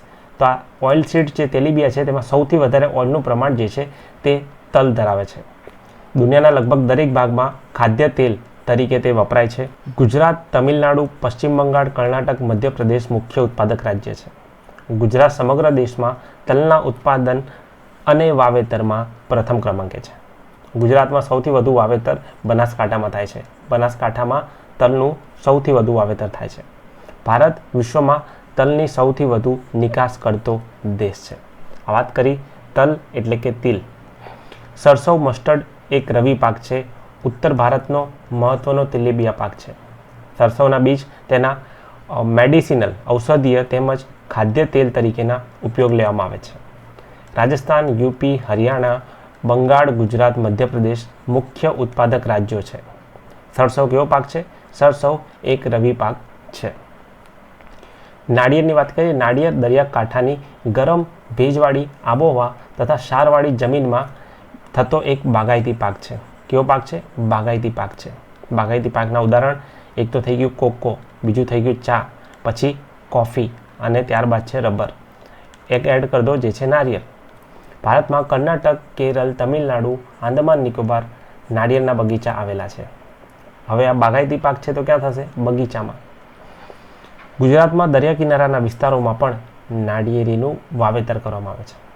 ઓછી ઊંચાઈ ધરાવતી અને વધુ ઉત્પાદન આપતી નાળિયેરીની જાતો વિકસાવવામાં આવી છે. દક્ષિણ ભારતમાં નાળિયેરના કોપરાના તેલ એટલે કે કોપરેલનો ખાદ્ય તેલ તરીકે ઉપયોગ કરવામાં છે. એમ તો ઓલમોસ્ટ આપણું જે સાઉથ ઇન્ડિયા છે ત્યાં કોપરાનું તેલ અથવા કોપરેલ અથવા કોકોનટ ઓઇલ જે છે તેને કન્ઝ્યુમ કરવામાં આવે છે. આપણે ત્યાં જનરલી જે ગ્રાઉન્ડનટ ઓઇલ છે, સિંગ તેલ, તેને કન્ઝ્યુમ કરવામાં આવે છે. ઉત્તર ભારતમાં અને ગુજરાતમાં મોસ્ટલી સિંગ તેલ હોય છે. જ્યારે સાઉથમાં જે છે કોકોનટ ઓઇલ બધી જગ્યાએ જોવા મળશે. અને coconut water is good for health, સ્વાસ્થ્યવર્ધક પીણું છે. ત્યારબાદ છે એરંડા કેસ્ટર ઓઇલ. એરંડા એટલે કે દિવેલા, તે ખરીફ અને રવિ પાક છે. ખરીફ અને રવિ પાક છે. એરંડાના વૈશ્વિક ઉત્પાદનમાં ભારત 64% સૌથી વધારે 64% હિસ્સો ધરાવે છે. ત્યારબાદ ચાઇના અને બ્રાઝિલ જે છે આ લિસ્ટમાં આવે છે. એરંડાનું ઓલમોસ્ટ 80% ઉત્પાદન ગુજરાતમાં થાય છે. અગાઉ આપણે વાત કરી હતી તલની. આ તલ જે છે તેની અંદર ઇન્ડિયા નંબર 1 છે, ઇન્ડિયાની અંદર ગુજરાત નંબર 1 છે અને ગુજરાતની અંદર બનાસકાંઠા નંબર 1 છે. બનાસકાંઠા, રાઈટ. અહીંયા કીધું છે આ કેસ્ટર ઓઇલ દેટ ઇઝ એરંડા જે છે તેમાં 64% ફાળો જે છે વિશ્વમાં ઇન્ડિયાનો છે, એટલે કે ઇન્ડિયા નંબર 1 છે અને ઇન્ડિયામાં પણ ગુજરાત 80% કોન્ટ્રીબ્યુટ કરે છે. આ ઉપરાંત આંધ્ર, રાજસ્થાન વગેરે તેના ઉત્પાદક રાજ્યો છે. ગુજરાતમાં બનાસકાંઠા, પાટણ, સાબરકાંઠા, રાજકોટ, જૂનાગઢ, અમરેલી વગેરે જિલ્લામાં આ પાક વધારે ઓછા અંશે લેવામાં આવે છે. વર્તમાન સમયમાં કપાસિયા, સૂર્યમુખી, ડાંગર અને મકાઈના તેલનો પણ ખાદ્ય તેલ તરીકેનો વપરાશ વધી રહ્યો છે, કારણ કે તેની અંદર ન્યુટ્રિશન પોષક તત્વોનું પ્રમાણ વધારે હોય છે. આગળ વધીએ છીએ બેવરેજીસ એટલે કે પીણા તરફ. પીણામાં નંબર 1 છે ચા. ટીની આપણે વાત કરીએ તો ચા જે છે ઉષ્ણ અને સમશીતોષ્ણ કટિબંધીય છોડ છે. લેટ મી રિપીટ, ઉષ્ણ અને સમશીતોષ્ણ કટિબંધીય છોડ છે. તેના છોડના પાંદડા કુંબળી કૂંપણોને પ્રક્રિયા કરીને, એટલે કે અહીંયા પાંદડા અને કૂંપણો જે છે તેનો યુઝ થાય છે. અહીંયા ટી લીવ્સ તમે જોઈ શકો છો. ચાની ભૂકી કે પત્તીનો પીણા તરીકે ઉપયોગ કરવામાં આવે છે. ચીન પછી ભારત ચાનું સૌથી વધુ ઉત્પાદન કરે છે. આ ટોપિક જે છે કોની સાથે રિલેટેડ છે? બાગાયતી પાક, એટલે કે અહીંયા બગીચા ચાના તમે જોઈ શકો છો. શ્રીલંકા, ચીન અને ભારત ચાની નિકાસ કરતા મુખ્ય દેશો છે. ચાના પાક માટે પાણી સહેલાઈથી વહી જાય તેવી ઢોળાવવાળી જગ્યા. તમે ક્યાંક ને ક્યાંક ચેન્નઈ એક્સપ્રેસ ફિલ્મની અંદર આ જોયું હશે. લોહ તત્વ એટલે કે આયરનની જરૂર પડે છે. 20 થી 30 ડિગ્રી સેલ્સિયસ તાપમાન, 200 સેન્ટીમીટર સુધી બહુ જ વધારે વરસાદ. વધુ વરસાદ ક્યાં હોય છે? વેસ્ટ બેંગાલ અને નોર્થ ઇસ્ટર્ન રિજિયનમાં, ઉત્તર પૂર્વમાં, નોર્થ ઇસ્ટમાં. વર્ષભર ઝાપટા રૂપે વરસતો રહેવો જોઈએ, એટલે કે ચાલુ ને ચાલુ કન્સિસ્ટન્ટલી રહેવો જોઈએ ઢોળાવવાળી જગ્યામાં. 20 ટેમ્પરેચરમાં 200 સેન્ટીમીટર જેટલો વરસાદ. એક્ઝામ્પલ તરીકે આસામની અંદર વરસાદ જોરદાર પડે છે, રાઈટ. ત્યારબાદ છે પશ્ચિમ બંગાળ, ઉત્તરાખંડ, ઉત્તર પ્રદેશ, તમિલનાડુ, કર્ણાટક. અહીંયા જે છે ચાની ખેતી થાય છે. આસામ અને પશ્ચિમ બંગાળ જે છે દેશની 75% ચાનું ઉત્પાદન કરે છે. 75%. હવે જો એક સ્થળ છે જેનું નામ છે મોસિનરામ. મોસિનરામ જે છે તમારે કમેન્ટમાં જણાવવું છે કે આ ક્યાં આવેલું છે, કયા સ્ટેટમાં આવેલું છે. આ જે છે વેટેસ્ટ પ્લેસ છે, સૌથી વધુ વરસાદ અહીંયા પડે છે. તો સૌથી વધુ વરસાદ અહીંયા પડે છે તો પછી અહીંયા ચાનું ઉત્પાદન કેમ વધારે નથી થતું? કારણ કે રેન જે છે તે વર્ષભર ઝાપટા રૂપે, એટલે કે કોન્સ્ટન્ટલી સ્પ્રિંકલ થતું રહેવું જોઈએ. એવું નહીં કે એક વારમાં ઘણું બધું થઈ ગયું, રાઈટ. તો અહીંયા આસામ અને બંગાળ બે એવા સ્ટેટ છે કે જ્યાં આવી કન્ડિશન જોવા મળે છે. એટલે દેશનું 75% ચાનું ઉત્પાદન અહીં કરવામાં આવે છે. ચાના છોડ પરથી પત્તીઓને કુશળતાપૂર્વક ચૂંટવામાં આવે છે, એટલે કે અહીંયા લેબર ફોર્સની પણ ખાસી એવી જરૂર પડે છે, શ્રમની. નંબર 2 પીણું છે કોફી. કોફીના પાકને પહાડી ઢોળા પર સૂર્યનો સીધો તડકો ન પડે તે રીતે કોઈ મોટા વૃક્ષની છાયામાં ઉછેરવામાં આવે છે. કોફીના પાકને 150 થી 200 સેન્ટીમીટર વરસાદ, 15 થી 28 જેટલું તાપમાન અને ઢોળાવવાળી જમીનની જરૂર પડે છે. અહીંયા જોઈ શકો છો આ જે ઝાડ છે તેની છાયામાં અહીંયા રોપા, છોડ જે છે કોફીના વાવવામાં આવે છે. યાદ રાખવાનું છે તેના સ્પીસીસ અને ટાઈપ. એક છે અરેબિકા, બહુ જ ફેમસ છે અરેબિકા. બીજી છે રોબસ્ટા. અરેબિકા અને રોબસ્ટા ક્યાંક ને ક્યાંક તમે આ ટ્રાય કરી હશે. કોફીના અલગ અલગ સ્વાદ જે છે ક્યાંક ને ક્યાંક તમારા ધ્યાનમાં આવ્યા છે. આ બંને જે છે એક્ઝામમાં પૂછાયેલા છે. તો આ રીતે તે આગળ જઈને આવું જોવા મળે છે અને આ કોફી બીન્સને એક્સટ્રેક્ટ કરી લેવામાં આવે છે. આ કોફી બીન્સ જે છે તેને પાવડર કરી લેવામાં આવે છે અને અંતમાં કોફી તૈયાર થાય છે. આ છે કોફી કે જે ઢોળાવવાળા વિસ્તારમાં 150 થી 200 સેન્ટીમીટર વરસાદ અને 15 થી 28 તાપમાન તેની જરૂરી ક્રાઇટેરિયા છે. આગળ વધીએ છીએ. ભારતમાં કર્ણાટક, કેરળ, તમિલનાડુમાં કોફી વધારે થાય છે. કર્ણાટકમાં કુર્ગ પ્રદેશ કોફીના ઉત્પાદન માટે જાણીતો છે. કોફીના ફળને એકઠા કરીને તેના બીજ કાઢીને પ્રક્રિયા કરીને દળી દેવામાં આવે છે અને તેને પીણા તરીકે, બેવરેજીસ તરીકે ઉપયોગ કરવામાં આવે છે. નેક્સ્ટ છે cocoa. Cocoa is basically chocolate બનાવવામાં તેનો ઉપયોગ થાય છે. કોકોના વૃક્ષના ફળના બીજમાંથી કોકો તૈયાર કરવામાં આવે છે. આ એક પેય પદાર્થ છે. તેમાંથી ચોકલેટ પણ બને છે. બેઝિકલી કોકો જે છે ડ્રિંક કરવામાં છે આફ્રિકન કન્ટ્રીઝમાં, પરંતુ વર્લ્ડ વાઇડ ગ્લોબલી ચોકલેટની પોપ્યુલારિટી વધી રહી છે અને આ કોકોનું પ્રોડક્શન જે છે ક્લાઇમેટ ચેન્જના લીધે ઘટી રહ્યું છે. એટલે દિવસે ને દિવસે શું થઈ રહ્યું છે, ચોકલેટના ભાવ પણ વધી રહ્યા છે. ઇનફેક્ટ શિંગફ્લેશન જોવા મળી રહ્યું છે. શિંગફ્લેશનનો મતલબ કે કેડબરી જે છે 10 રૂપિયાની હજુ પણ મળે જ છે, પરંતુ તેની સાઇઝ શું છે, હવે નાની થઈ ગઈ છે. That's it. આ છે શિંગફ્લેશન. તેને ગરમ ભેજવાળી આબોહવા અને વધુ વરસાદની જરૂર પડે છે. આફ્રિકન દેશો મુખ્ય ઉત્પાદક છે. ભારતની અંદર દક્ષિણ ભારતમાં કેરળ, કર્ણાટક, આંધ્રપ્રદેશ, તમિલનાડુમાં તેનું વાવેતર અને ઉત્પાદન કરવામાં આવે છે. એટલે કે બંને કોકો અને કોફી તેની અંદર અગ્રેસર છે દક્ષિણ ભારત. નેક્સ્ટ છે રોકડિયા પાક એટલે કે કેશ ક્રોપ. આ એ જ રોકડિયા પાક છે જેના માટે અંગ્રેજો અલગ અલગ યોજનાઓ અમલી બનાવી હતી અને ભારતને પાયમાલ કરી નાખ્યું હતું. રાઈટ. સૌથી પહેલાં છે કપાસ, કોટન. રાઈટ. તમને ઇન્ડિગો વિશે ખ્યાલ હશે, ઇન્ડિગો સાથે સંકળાયેલ આંદોલન. કપાસ કોટનની વાત કરીએ તો આ એક ખરીફ પાક છે. કપાસ એક ખરીફ પાક છે. ભારત અને ગુજરાતમાં મુખ્ય રોકડિયા પાક તરીકે કપાસ અગત્યનું સ્થાન ધરાવે છે. વિશ્વ સ્તરે કપાસના ઉત્પાદન, વપરાશ અને નિકાસમાં બીજા ક્રમે છે ભારત ઉત્પાદન, વપરાશ અને નિકાસમાં બીજા ક્રમે છે. કપાસના છોડ પરથી રૂનું ઉત્પાદન મેળવવામાં આવે છે. આ રૂ ભારતમાં સફેદ સોના, વ્હાઇટ ગોલ્ડ તરીકે ઓળખવામાં આવે છે. હવે આ વ્હાઇટ ગોલ્ડ જે છે, એગ્રીકલ્ચરમાં વ્હાઇટ ગોલ્ડ કહીએ ત્યારે કોટન, રૂ, કપાસની વાત થાય છે. ઇલેક્ટ્રોનિકમાં વ્હાઇટ ગોલ્ડની વાત કરીએ તો એ છે લિથિયમ. લિથિયમનો ઉપયોગ દરેક ઇલેક્ટ્રોનિક ડિવાઇસમાં બેટરી માટે થતો હોવાથી તેને વ્હાઇટ ગોલ્ડ તરીકે કહેવામાં આવે છે. આ ઉપરાંત કપાસિયાનું તેલ જે કપાસમાંથી તૈયાર થાય છે તે ખાદ્ય તેલ તરીકે અને કપાસિયા ખોળ દુધાળા પશુઓના દાણ તરીકે વપરાય છે. કપાસને લાંબો સમય ભેજ સંગ્રહી શકે તેવી લાવાની કાળી ખનિજ દ્રવ્યોવાળી જમીન, ગરમ ભેજવાળી આબોહવા અને 20 થી 35 સેલ્સિયસ તાપમાન, 30 થી 70 સેન્ટીમીટર વરસાદ. હવે આ બધી કન્ડિશન અનુકૂળ છે ગુજરાતની આબોહવાને લઈને. રાઈટ. કાળી જમીન છે, ગરમ આબોહવા છે, 20 થી 35 એવરેજ ટેમ્પરેચર હોય છે અને 30 થી 70 એવરેજ રેઇનફોલ થતો હોય છે. કપાસના પાકનો સમયગાળો 6 થી 8 માસનો છે. બહુ હેવીલી શ્રમ અને લેબરની જરૂર પડે છે. હિમથી કપાસના પાકને નુકસાન થાય છે. તમે ઘણીવાર જોયું હશે કે માવઠું આવ્યું એટલે કે કરા પડી ગયા છે. તો કરા ઇઝ બેઝિકલી નાના આઈસના પાર્ટિકલ્સ, એટલે કે હિમથી કપાસના પાકને શું થઈ રહ્યું હશે, નુકસાન. જીરું છે તેને પણ નુકસાન થાય છે, ઘઉં છે તેને પણ નુકસાન થાય છે અનિશ્ચિત વરસાદ, માવઠું અથવા કરા જોવા મળે તો. ભારતમાં ગુજરાત, મહારાષ્ટ્ર, તેલંગાણા, કર્ણાટક, આંધ્રપ્રદેશ, હરિયાણા, રાજસ્થાન, પંજાબ, તમિલનાડુ, ઓડિશા વગેરે મુખ્ય ઉત્પાદક રાજ્યો છે. જેમાં ટોપ 3 યાદ રાખી લો, ગુજરાત, મહારાષ્ટ્ર અને તેલંગાણા. બેઝિકલી અહીંયા કાળી જમીન જોવા મળે છે. ગુજરાતના ખેડૂતોએ બીટી કપાસ બિયારણને અપનાવી લેતા વાવેતર જે છે એટલું બધું વધ્યું છે કે ગુજરાત દેશમાં પ્રથમ ક્રમાંકે આવી ગયું છે. ના what is BT cotton? BT cotton એટલે શું?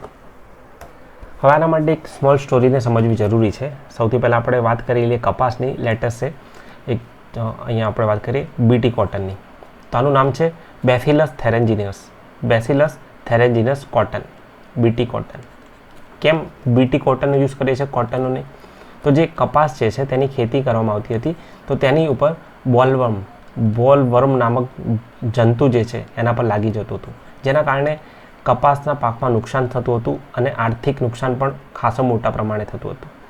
તો વૈજ્ઞાનિકોએ જે છે બીટી કોટન એટલે કે બેસિલસ થેરેન્જીનસ તૈયાર કર્યું. હવે આ બીટી કોટન નોર્મલ કોટન કરતાં અલગ હતું કારણ કે તેની અંદર ક્રાય પ્રોટીન હતું. આ ક્રાય પ્રોટીન પ્રોડ્યુસ થયેલું હતું, જેના લીધે આ બોલવર્મ જે છે એ હવે નિષ્ક્રિય બન્યા. એટલે કે આ પેસ્ટ રેઝિસ્ટન્ટ હતું, એટલે કે હવે તેનો કોઈ જ અસર આ કપાસ ઉપર થતો નથી. પેસ્ટ રેઝિસ્ટન્ટ વેરાયટી બની અને આજે દેશમાં 41% જે છે વિસ્તારોમાં બીટી કોટનની ખેતી થાય છે અને ઇટ ઇઝ કમ્પ્લીટલી સેફ છે મનુષ્યો માટે આ કોટનની ખેતી કરવી અને તેને લઈને કોઈ પણ રીતનું કપાસિયા તેલ કન્ઝ્યુમ કરવું અથવા તેને કોટન ઉદ્યોગમાં દાખલ કરવું. તો આ બીટી કોટન હાલમાં યુઝ થાય છે. ગુજરાતે તેને સારી રીતે અડોપ્ટ કર્યું અને દેશમાં પ્રથમ ક્રમે પહોંચી ગયું. નેક્સ્ટ છે શેરડી એટલે કે સુગર કેન. તમારા માટે એક હોમવર્કમાં ટોપિક આપું છું. આ ટોપિક જે છે તમારે જસ્ટ જોઈ લેવાનું છે કે કઈ કઈ ઇન્ડસ્ટ્રીને ફૂટલૂસ ઇન્ડસ્ટ્રીઝ કહેવામાં આવે છે. ફૂટલૂસ ઇન્ડસ્ટ્રીઝ, રાઈટ.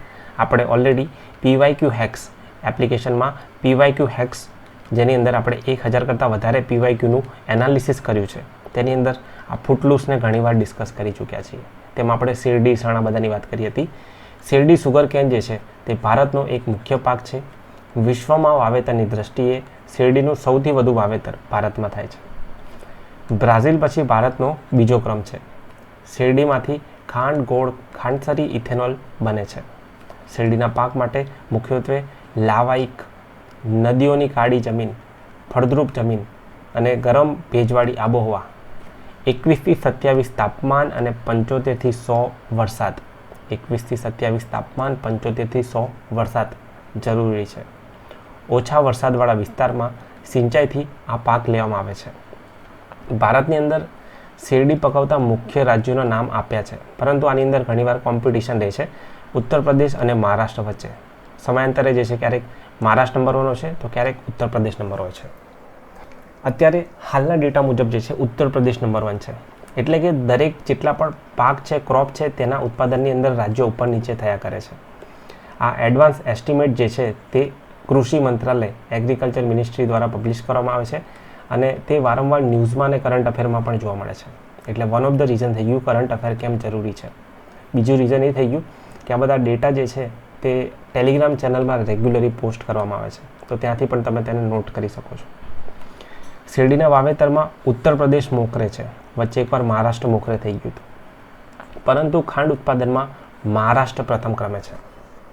એઝ ઓફ નાવ હાલમાં ખાંડના ઉત્પાદનમાં મહારાષ્ટ્ર નહીં, ઉત્તર પ્રદેશ નંબર 1 છે. Uttar Pradesh, right, latest data મુજબ. તો આ ટેક્સ્ટબુકને આપણે રિફર કરી રહ્યા છીએ, બટ ટેક્સ્ટબુકની અંદર જે ગ્રેડિંગ આપવામાં આવી છે કે આ ક્રોપ છે તેની અંદર આ સ્ટેટ નંબર 1 છે, તેને જે છે યાદ નથી રાખવાનું, તે ન્યૂઝમાંથી કરવાનું છે. જેની અંદર એન્યુઅલી દર વર્ષે અથવા અમુક ટાઈમે જે છે ઉત્પાદનના આધારે તેનું રેન્કિંગ થતું હોય છે, જે ન્યૂઝમાં જોવા મળી જાય છે. તો અહીંયા બસ યાદ રાખવાનું છે કે આ પાક જે છે તેના ક્રાઇટેરિયા શું છે અને તેની સ્પેશિયાલિટી શું છે. બસ દેટ્સ ઇટ. ગુજરાતમાં દક્ષિણ ગુજરાત અને સૌરાષ્ટ્રમાં શેરડી વધુ થાય છે. કેમ? કારણ કે અહીંયા ઓછા વરસાદવાળો વિસ્તાર છે, કાળી અને ફળદ્રુપ જમીન છે અને ભેજવાળી આબોહવા છે. આગળ વધીએ. નેક્સ્ટ છે જૂટ એટલે કે શણ. હવે આ શણની વાત કરીએ તેની અંદર સમજવું જરૂરી છે કે સૌથી પહેલાં આ શણ હોય છે શું. શણને સિમ્પલ લેંગ્વેજ, લેમેન ટર્મ્સમાં જે છે શું કહેવામાં આવે છે. તો બેઝિકલી શણ, જૂટ જે છે તમે ક્યાંક ને ક્યાંક જોયું છે કંતાનના કોથળા, કંતાનના કોથળા, રાઈટ, એ શેમાંથી બનેલા હોય છે? શણ, જૂટમાંથી. જે આ રીતે કંઈક અહીંયા તમે જોઈ શકો છો, આ રીતે કંઈક પ્લાન્ટ્સ હોય છે, તેને કલ્ટિવેટ કરવામાં આવે છે, તેની અંદર રેસા નીકળે છે, લિટરલી રેસા નીકળે છે. આ રેસાનો ઉપયોગ રસ્સી બનાવવા માટે, બેગ્સ બનાવવા માટે, અલગ અલગ હેન્ડીક્રાફ્ટ, ફૂટવેર અને ઘરના સામગ્રી સાધન બનાવવા માટે થાય છે.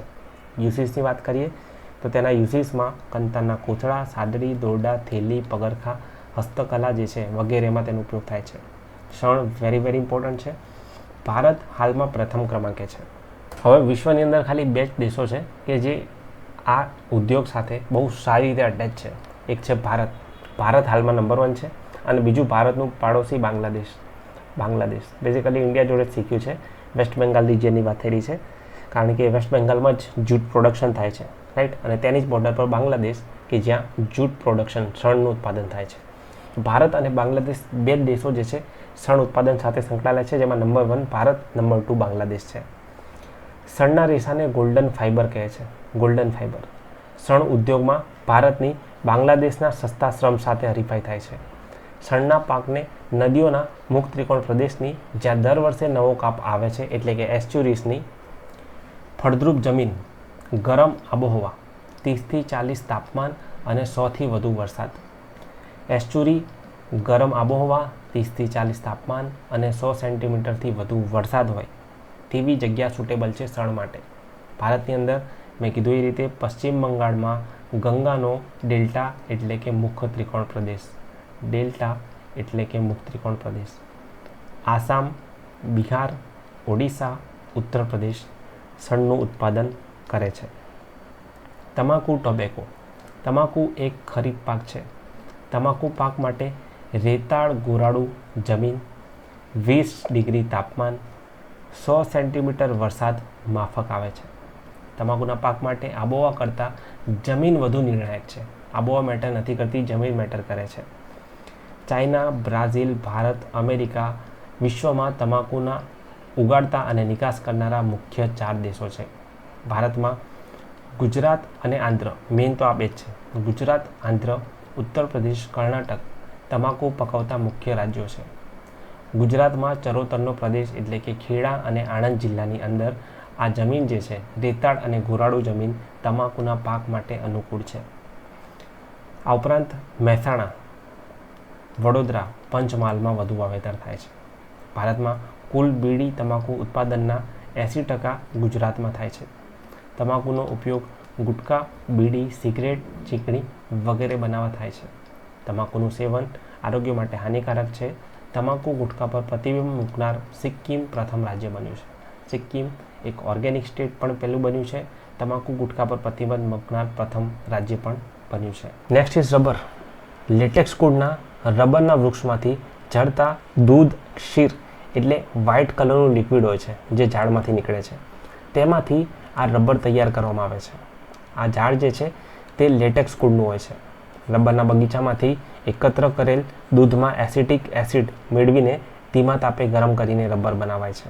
બેઝિકલી આ રીતે ઝાડ હોય છે, તેની સાથે અહીંયા એક ખીલ્લી મારીને અહીંયા એક ઇન્સ્ટ્રુમેન્ટ અટેચ કરી દેવામાં આવે છે અને અહીંયા જેટલું પણ લિક્વિડ એક્સટ્રેક્ટ થાય છે એને આ ભરી લેવામાં આવે છે.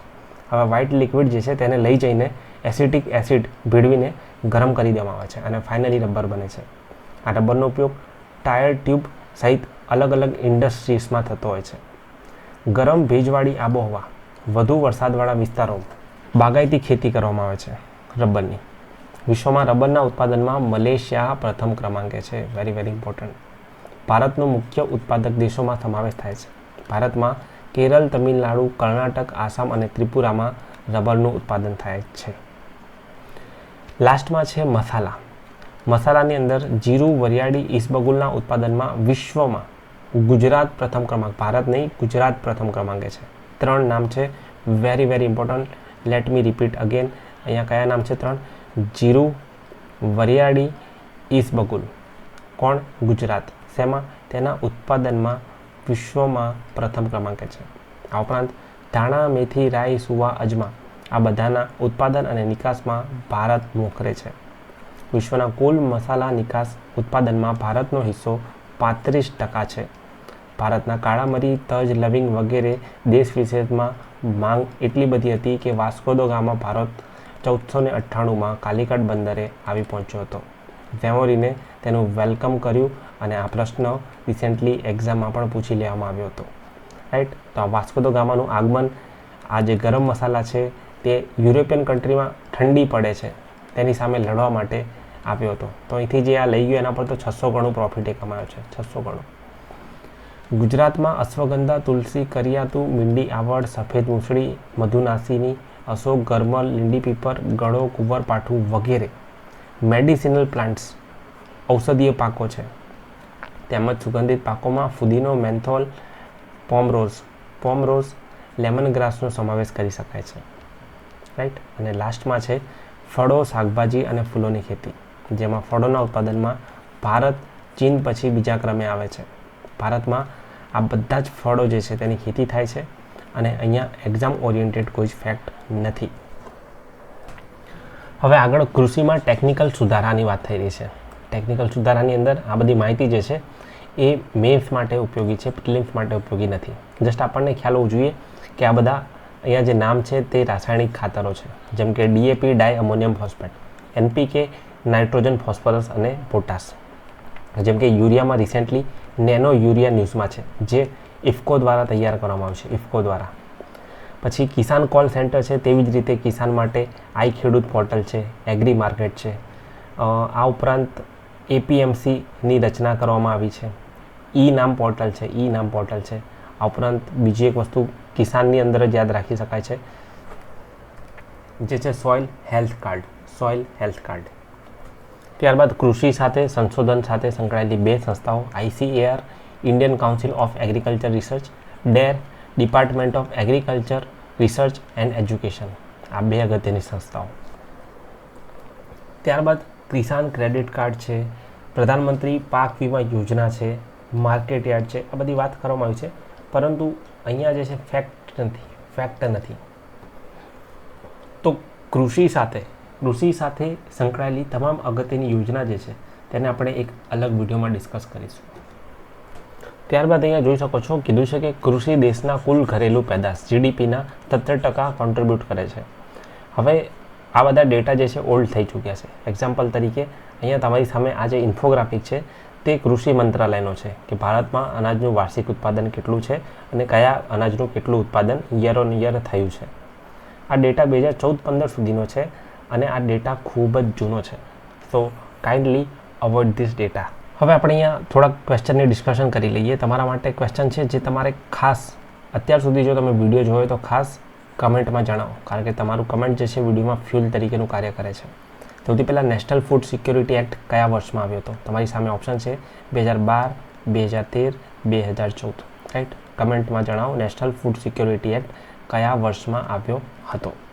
બીજું, આ GM crops, genetically modified crops અંતર્ગત હાલમાં ભારતની અંદર કયા પાકનું ઉત્પાદન થઈ રહ્યું છે? ત્યારબાદ અહીંયા કૃષિ પેદાશની વાત થઈ રહી છે તો એગ્રીકલ્ચરલ પ્રોડ્યુસ એક્ટ કયા વર્ષમાં હતો? 1937માં. અને બીજો એક એક્ટ પૂછવામાં આવશે જે છે ઇસેન્શિયલ કોમોડિટીઝ એક્ટ કયા વર્ષમાં હતો? ECA 1955. આ પ્રશ્ન એક્ઝામમાં પૂછાયેલો છે. પછી ફાર્મ એક્ટ આવ્યો તો એને તો રદ કરી દેવામાં આવ્યો છે. તમારે એક વસ્તુ જણાવવાની છે કે આ ઝીરો બજેટ નેચરલ ફાર્મિંગ જે છે, તેના ફાધર, તેના પિતા, તેના પ્રણેતા કોણ છે? That's it. આપણે વાત કરી લીધી એગ્રીકલ્ચરની. આવી જ રીતે એગ્રીકલ્ચરલ રેવોલ્યુશન જે છે તે એક્ઝામમાં ઘણીવાર 1 માર્ક અપાવી શકે તેમ હોય છે. તો આનો તમે એકવાર સ્ક્રીનશોટ લઈ શકો છો કે આ બ્લેક રેવોલ્યુશન શું છે, બ્લુ રેવોલ્યુશન શું છે, અને જસ્ટ આ ટેબલને એકવાર તમારે જોઈ લેવાનું છે. આ ઉપરાંત છેલ્લા 1 વર્ષનું કરંટ અફેર PDF અને વિડીયો સ્વરૂપે જે છે એપ પર અવેલેબલ છે, મંથ વાઇઝ અને ટોપિક વાઇઝ. રાઈટ, અને 1000 કરતાં વધારે પૂછાયેલા પ્રશ્નોનું એનાલિસિસ તમે વિડીયો સ્વરૂપે PYQ હેક્સમાં જોઈ શકો છો. આપણે વાત કરી ભારતના કૃષિ વિશે, જે GPSC, ACF, RFO તથા GSSB દ્વારા ખેતી મદદનીશ સહિત તમામ પરીક્ષાઓ માટે ઉપયોગી બની રહેશે.